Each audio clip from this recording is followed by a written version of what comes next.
Okay.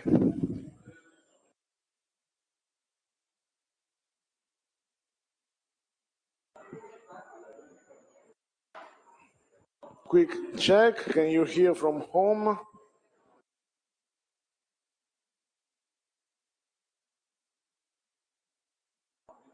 Okay, nobody's connected from home. Okay, can you hear me? Anybody? Okay. Okay, so welcome back to this laboratory. What we will do today is we will start, well, not we will start, we will do laboratory 2. Let me take, the laboratory 2 is the same for both. Why is it empty here? Just a second, for some reason it's not loading the material section anymore. But I should have it here already. Let's see, yes. Okay, laboratory 2. Laboratory 2,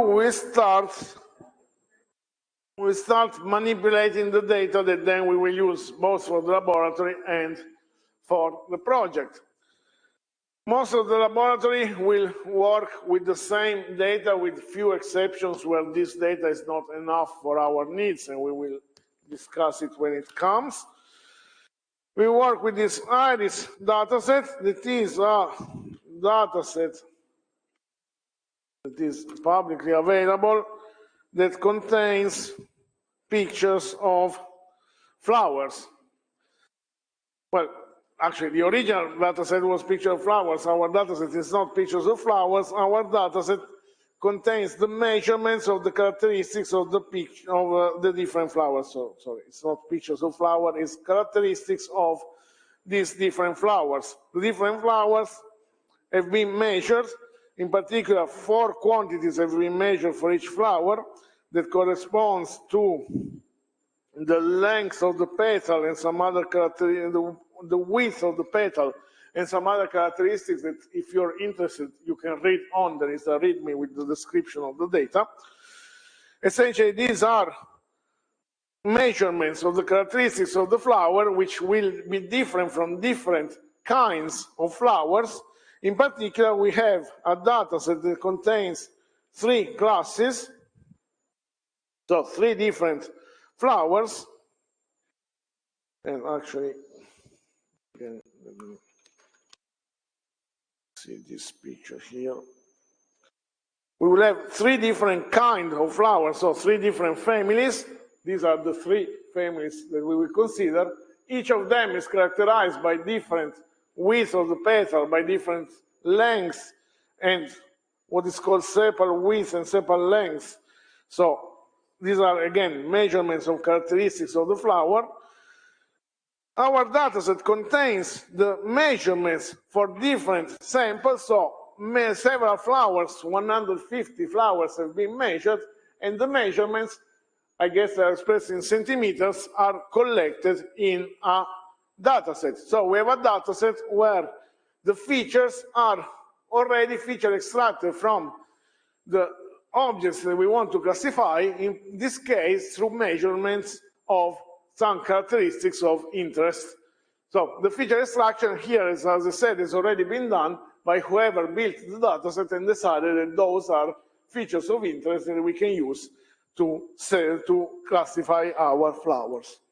So we have a dataset that you can find in the material section of the portal. If you go to the material section, both courses, their own material section, they are the same, they contain the same things. So I'm showing this, the computer science, but it's the same structure for the others.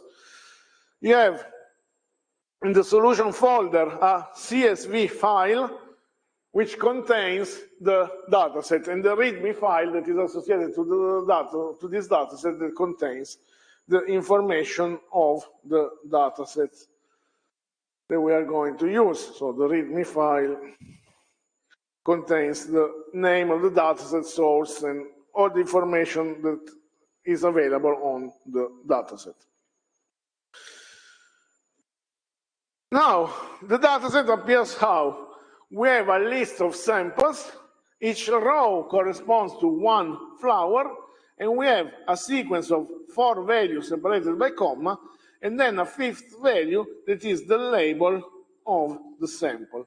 We have 3 classes, so you can see that we have 3 labels. This is the first one, but if we look through the files, you see that we have essentially 3 different names of flowers that correspond to the 3 classes that we want to identify. So we have flowers corresponding to these 3 classes. For each flower, somebody measured the characteristics of interest, the features that represent the flowers, and now we will need to work with this data. So the first step will be today starting to load the data. We will see that loading the data, we can actually do it very easily with one line, but it's a good exercise if you do it on your own, because it's a mix between starting to work with machine learning and revising Python. So suggestion is you start doing it with Python, because the project data is the same format, and for that you can't just load it from somewhere, as we will see. So try to do the function that loads the data. We have 150 samples. As I said, we want to represent our sample as a matrix of samples, in which way each column of this matrix should correspond to one sample. So each column of the matrix should correspond to one row of the file. As I said last week, many libraries do the opposite convention. They represent data matrices as rows associated to samples. So each row is one sample. We use the opposite convention because that's closer to the mathematical notation that we use. So it's easier to map our algorithm from formulas to the actual code that we write. In any case, to go from one representation to the other, it's just a matter of transposing the data matrix. But for us, we want to load the samples as column vectors. So we must build a matrix which has size 4 times 150. We have 4 features, the 4 different attributes, the 4 different values that are associated to each flower, and we have 150 samples of flowers. So first step, load the data matrix, and then create the array of labels using as mapping. You have here the mapping. Iris setosa should be represented with value 0, versicolor with value 1, and the last one with value 2. So you need to load also the corresponding labels and to map each label to one of these 3 values, 0, 1, 2, following that mapping, and put the result into a NumPy array. NumPy array that here is one dimensional. So at the end, we'll have a data matrix that contains as columns the samples and an associated label array where each element of the array will contain the label corresponding to each sample of the matrix. So the position will tell us to which sample these labels correspond to.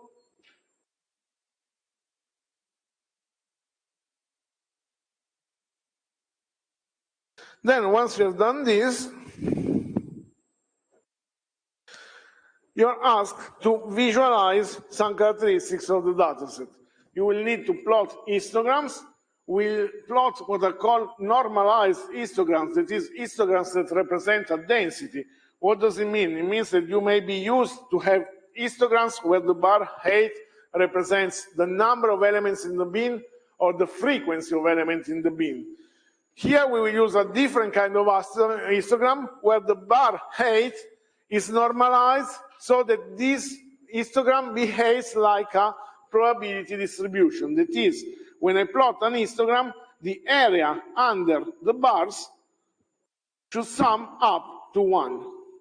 So the area below the bars of each histogram will sum up to 1, so that the histogram represents a density function in the probability meaning of density. It's a function which is always greater or equal than 0, and when we integrate that function, the integral is equal to 1. The area below the curve is equal to 1. Why we do this? Because this allows us to compare the histograms of different features in a way that is independent of the size of the bins. So it allows us to see whether in some region of space there are more samples of one class or of the other, even when the bins have different size, because the height of the bin is not directly related to the number of elements that fall in that bins alone, but also depends on the size. So with the constraint that two different histograms will have the same area below the curve. So they represent densities. We see that densities can be used then to compute class assignments. But for the moment, we just do some plotting.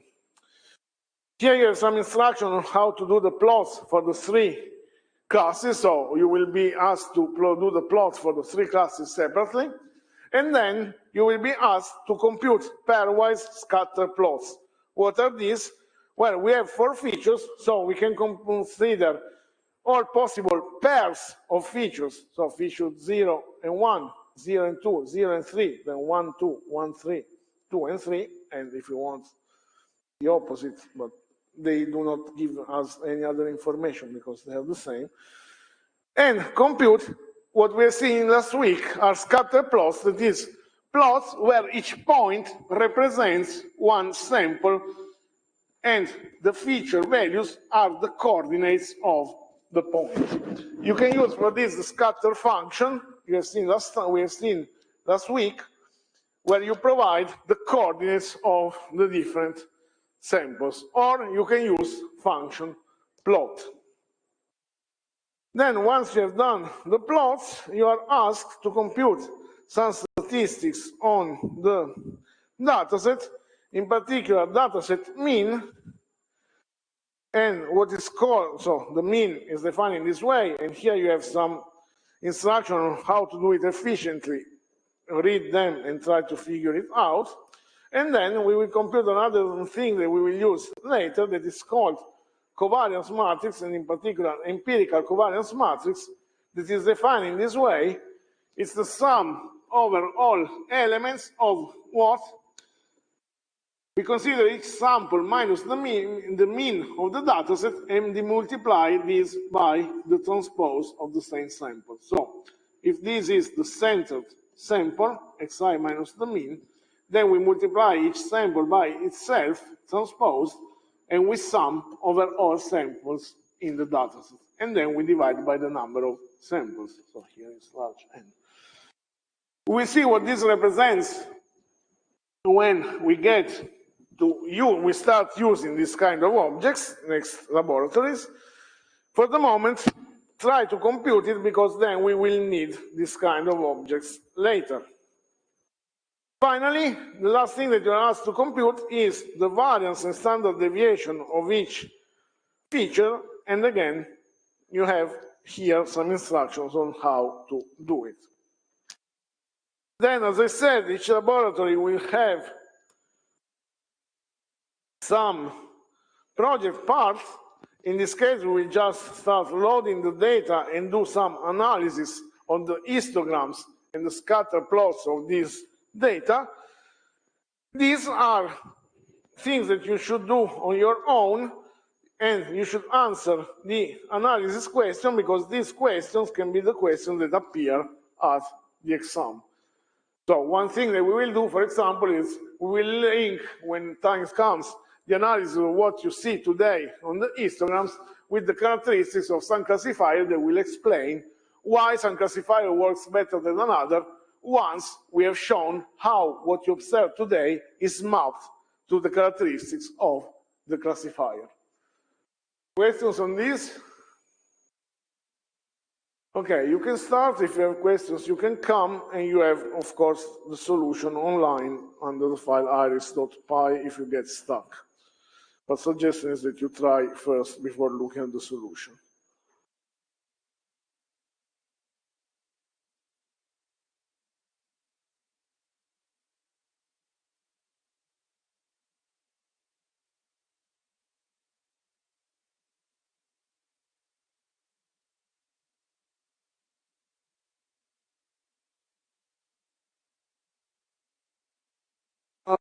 Let's see how it's done, at least some details, maybe not everything, but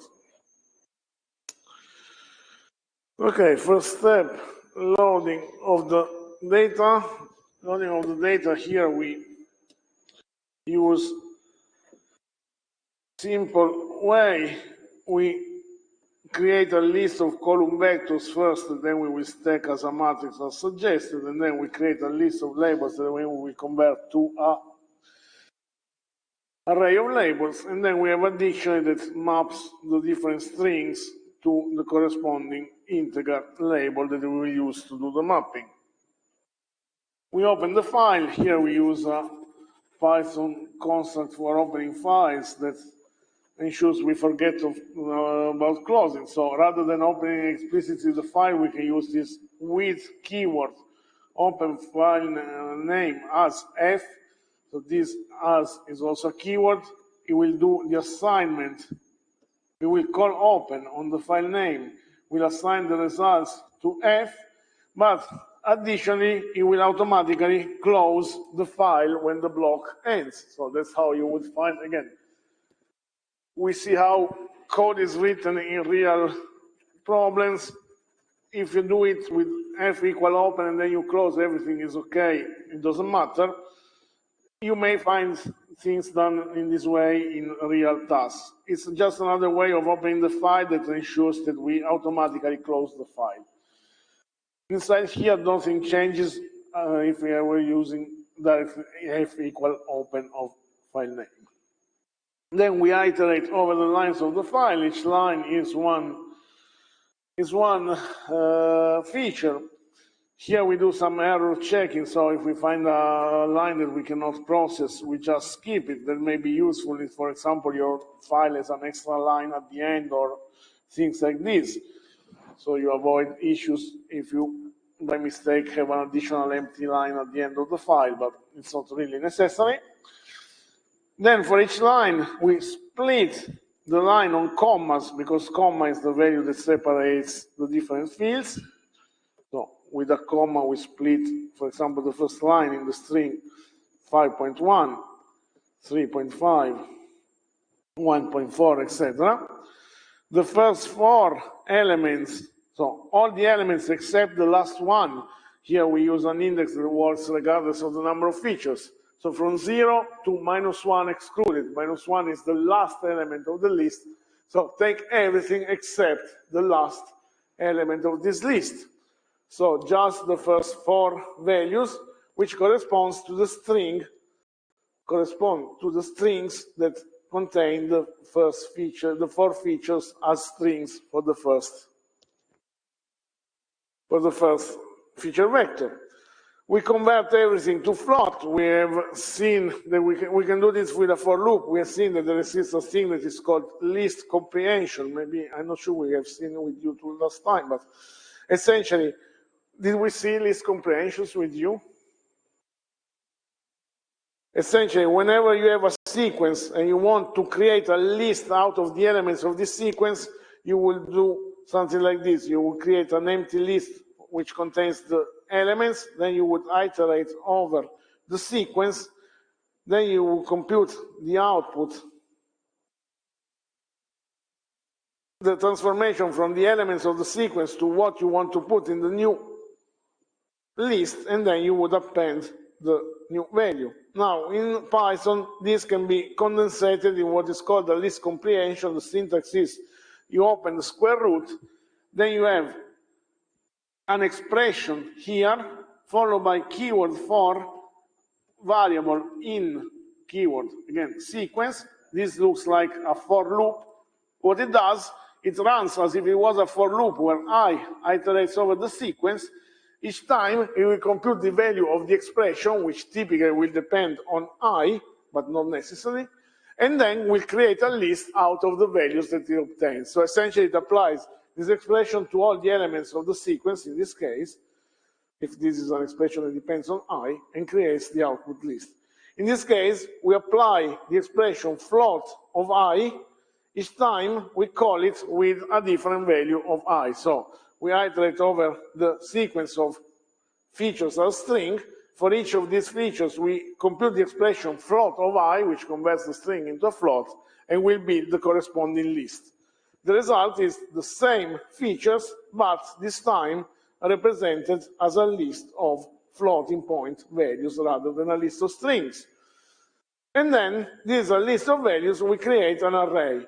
This array we create it as a column vector directly, so we create the one-dimensional array and we reshape it calling the mcall function. The mcall function does just the reshaping, so it takes a vector, anything of size v, and it returns a column vector version of the thing.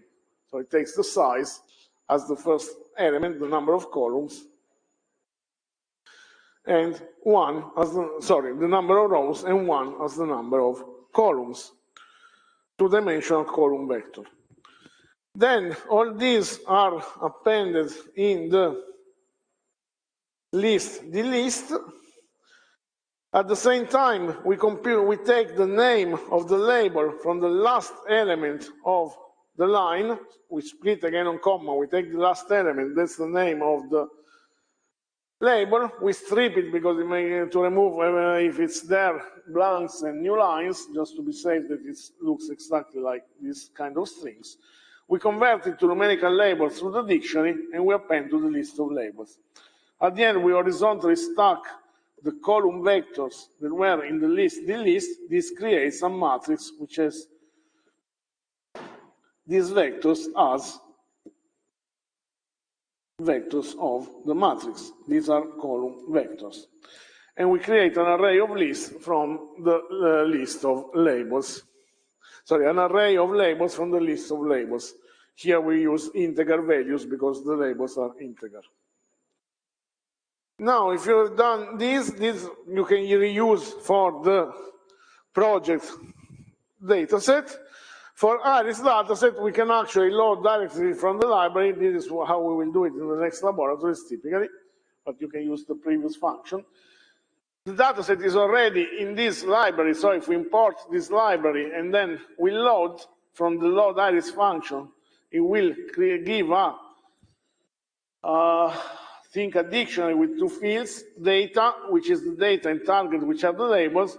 Just remember that the data is a matrix which contains the samples as rows, so we'll have x0, x1, x2, that are the transposed version of what we have in the data matrix, so we need to transpose this matrix to obtain our representation as column vectors. So overall, in the end, our matrix will look something like 5.1, 35, 51, 40, first feature vector. 49, 30, 14,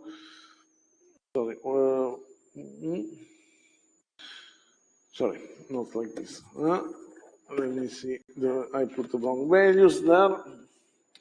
So it will be 5.1, 3.5, 1.4, 0.2. Then it will be 4.9, 3.0, 1.4, 0.2, and so on. So each feature, each line will become a column of our matrix. Questions on this one? Then for the plotting part, we filter the data of each class. L, we have seen D is an array which contains as column vector the samples. L is a label of array of labels, so when I write something like L equals 0, it will be what? It will be an array that will contain true or false, based on what? Based on whether the label array was containing value 0 or something different from 0. So everywhere the label array contains 0, I would have true. So this gives me an array that is aligned with what? For each sample, it tells me whether the sample is from class 0 or not. I use it as a mask for the columns of the data matrix D. And for the rows, for the moment, I take all the rows. This selects the samples of class 0. I do the same for the other two classes, and I have separated the samples of the three classes. Then this dictionary here, just so that I associate a name to the different features for the plot axis labels. It's not really necessary for visualization, but it's just to make the plots nice. Then we need to do our plot. Our plot is what?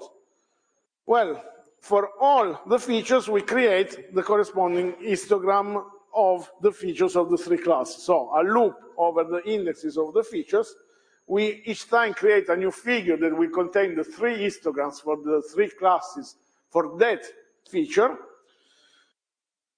Whenever we consider a feature, we need to select, remember these are column vector, the corresponding row of the matrix. We have 4 rows. Each feature will correspond to 1 row of the matrix.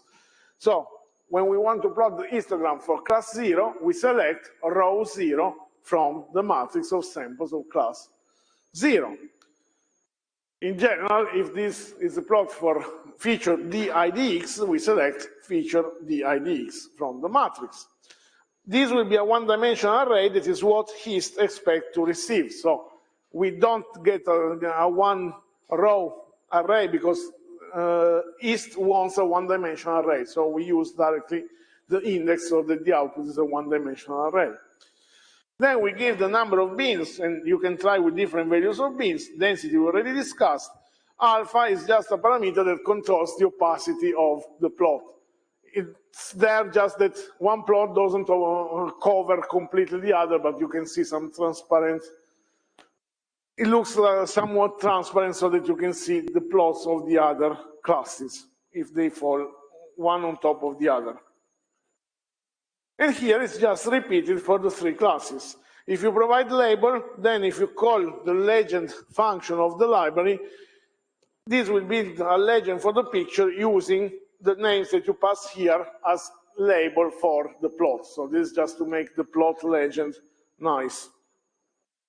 Again, if it's just for you to remember what it's doing, even if you don't put it, it's not a problem. And here there are just details to save the figure. If you want, this will save the figure. This will make the figure look nice if you use non-default fonts. So these are just side things that you can use if you want to have to save, if you need to save the figures for later.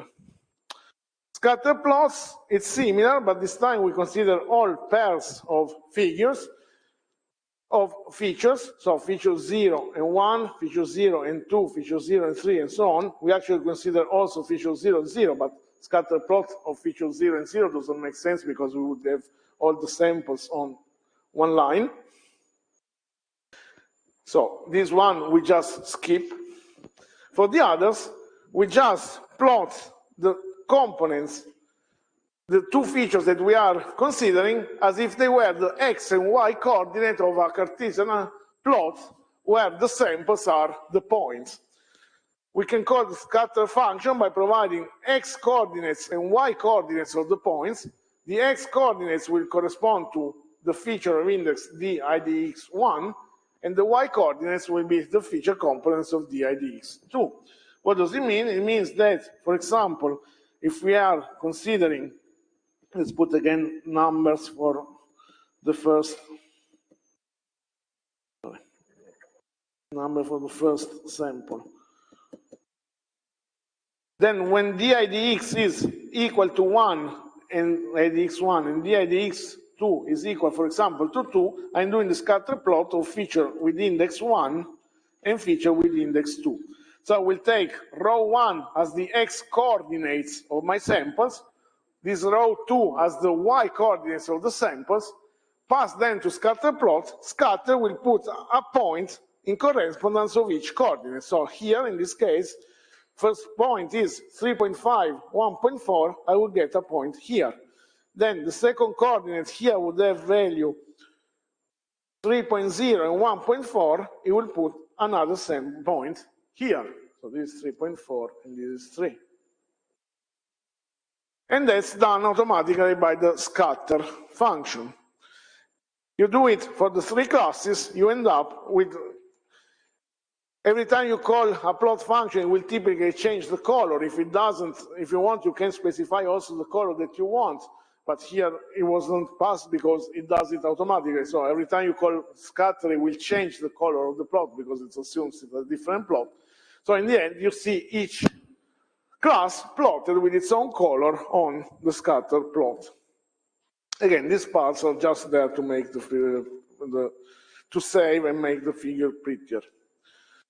Finally, in the main, you see all this code. There are some here things that are not of interest probably for you. They are just used if you want to make the pictures nice, especially when you have to show them on the screen here. So they make the fonts larger so that if I run this, you can read what's written on the axis, but they are not really of interest apart from, again, making the plots prettier because you can read what's written here when it's projected. Then we load, do the histogram, do the scatters, and then you have the mean of the class, which is nothing different from what you have in the code in the text. We have the centering that exploits broadcasting. Again, it's explained in the text. When I have computed the mean, if I reshape it as a column vector, then this mean, if I do the difference, I would do actually subtract the mean from each of the samples. So this is actually centering my data. Here, if you have read the laboratory text, is the efficient way of computing the covariance matrix because it does the same computations that were defined in the for loop, just done by using the matrix representation. If you don't trust it, here I suggest that you check mathematically what this operation is doing, and you can just prove that it's doing exactly the same thing as if you were doing the for loop explicitly, summing over the samples. So this one I will not comment for the moment. Or maybe we can say a few words. Imagine that you have the data matrix, the center, and the center data matrix transposed. This means that this is x1, x2, the centered version of them. x1 transpose, x2 transpose, and so on.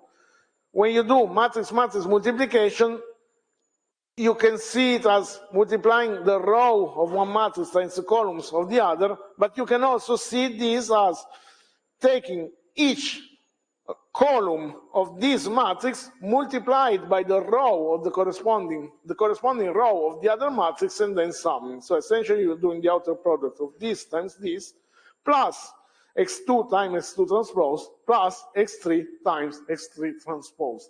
Again, if you don't believe it, write down what is the definition of matrix vector product, matrix product, do it for the different components of the resulting matrix, and you will see that it's exactly the same operation.